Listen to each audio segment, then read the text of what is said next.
Now, if we're going to sell something, we need something to sell. Remember before we talked about a technology as a bundle of features and functionalities that allow you to do something over and over and over again with a known outcome and a known degree of probability that that outcome will be attained.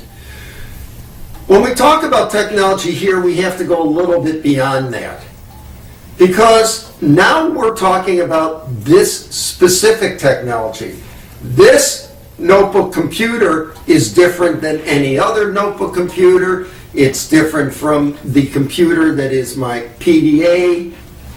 They're different clearly on a variety of metrics, size, weight, functionality, CPU, processing power, that kind of stuff.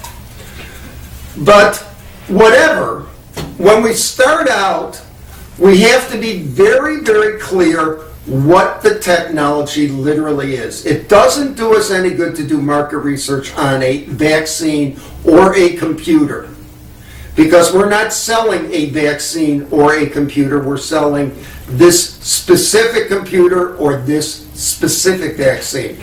The only way you can really understand that is to sit down and talk with the inventor of the technology or the people who have been developing it.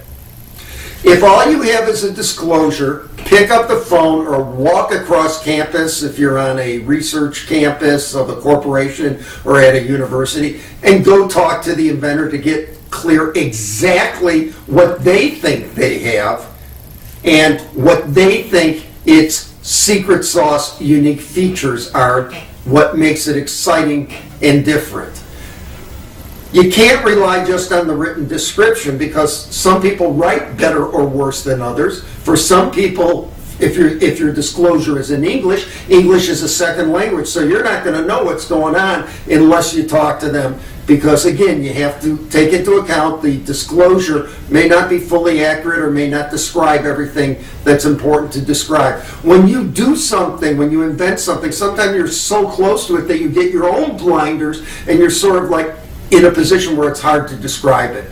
So in the next few sessions, we're going to talk about the performance, ease of use, and price of a technology from a sort of hands-on standpoint and how to look at this. And then we're going to talk about the concept of stretch.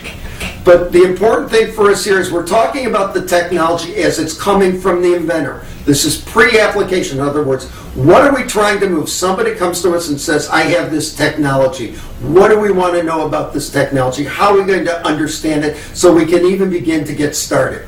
So let's turn to that.